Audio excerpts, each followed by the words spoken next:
I'm Harald Krabbe from Denmark, and I represent the winery Frederiksdal Kirsebærvin, as you would say in Danish, so Frederiksdal cherry wine. We are in Denmark and we are 2 hours south of Copenhagen, and it's on an island and it's quite close to Germany. So I can take a boat to Germany and that will last 1 hour. Then I'm in Germany, and 2 hours I'll be in Copenhagen. Originally, I inherited the farm from my father in the year 2000, and it's about 1,000 acres, and 10% of the land is cherries. The other 90% of the land is grown with traditional farm crops like wheat, barley, sugar beet, grass seed. The farm itself is actually really old. It dates back till 1300. That's almost at the time of the Vikings.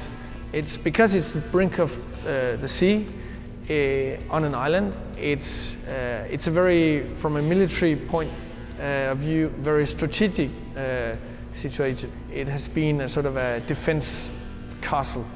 Today it's more, it's quite different. The building on the farm is from 1757 and horrendously expensive to maintain. So that's my job, to try and create an economy to maintain that building. It's very good farmland. It's flat land, it's close to sea level. Actually, my farm, all the orchards, they are on the brink at the sea. And this is actually quite important for us because this climate suits the cherry trees really well. It's not that cold in winter and it's quite mild in summer, and this will influence the taste and the growth of the cherry trees. This is the sour cherries, which are very special and almost only growing in Denmark, a bit in southern Sweden and also in northern part of Germany. And all this talk about terroir and where the cherries are is important because we try and do the wines in the field. Good cherry wine is made in the field. We should not be wizards in the winery.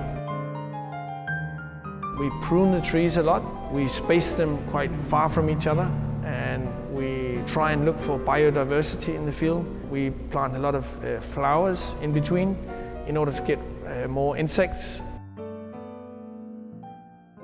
One important thing about cherry production is that it takes a long time. We're dealing with nature. We can't speed it up. So from the minute you have the idea and want to produce the wine, it will actually take you 9 years, because we have to plant a tree, we have to do a fermentation, and then we have to keep it till it's ready for the bottling.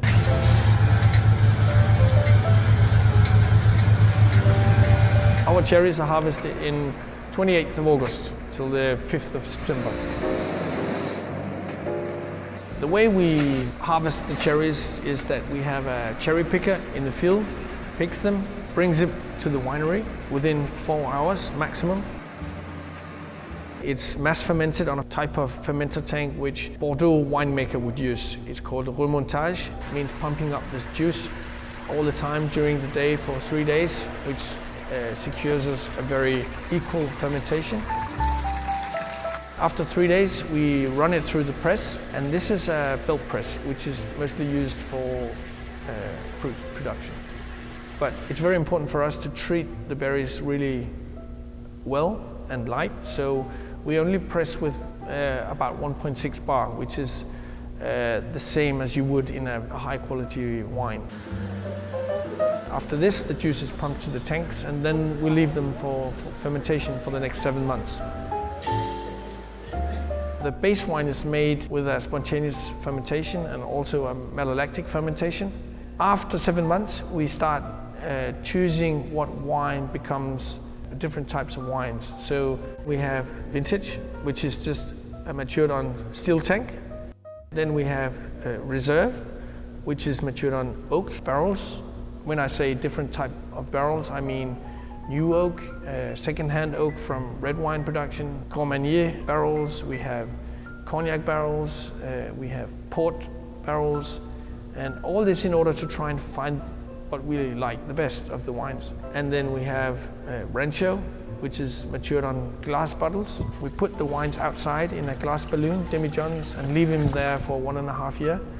And then we finish them off half a year in a cognac barrel. And then we have other wines in between. Cherries, for example, is a wine which is a mix between reserve and vintage. So it's young wine mixed with old wine, which has been on port pikes. And Cherries means unleash, which gives the wine a fatty character. It's sweetened a little bit. And then we have another wine called Nielstrup Mark, which is fermented carbonic maturation, which gives a lighter style wine. It actually enhances the acidity a little bit. Then we have a liqueur, and that's about it. What we're doing hasn't been seen before in the world. I think most people, they would think of liqueurs when you say cherry wine, and it's not a liqueur. There's been a really big tradition for cherry liqueur, and it's actually known throughout the world. So if you go to Raffles Hotel in Singapore, you can get a drink called Singapore Sling. One of the components is cherry liqueur, and I think this drink is about 200 years old. But we have to bear in mind that this is liqueur, and this is not what we're doing. The difference between a liqueur and a wine is that in a liqueur, you add in alcohol in your juice. Whereas what we do is we have a juice and we just let it ferment spontaneously. So what we are doing, the wine and the fermentation of the cherries is, now I call it brand new product. No one ever made this before. But because of this heritage, we have to explain what it's not. And then we have to explain what it is. And many people, when they taste it, they get really surprised. That said, we also have to explain what it's good with, because people are a bit confused, you could say. But what's special about the cherries and what really surprises people is the structure of the acidity. It just makes your mouth you get a lot of mouth water. It's just running all this water in your mouth, and it's very appealing. And in a gastronomical point of view, it's very good with cheeses, with savory stuff, with chocolate cakes. I think that's what amazes people, and the minute you say like cheese or chocolate, they say, "Ah, of course," but they just have to get the idea. So I think we're well off, and I think once you've had it, you will always have people are amazed. So it's very confident when you stand there pouring and people, they have it, because it's seldom to meet people who doesn't like it.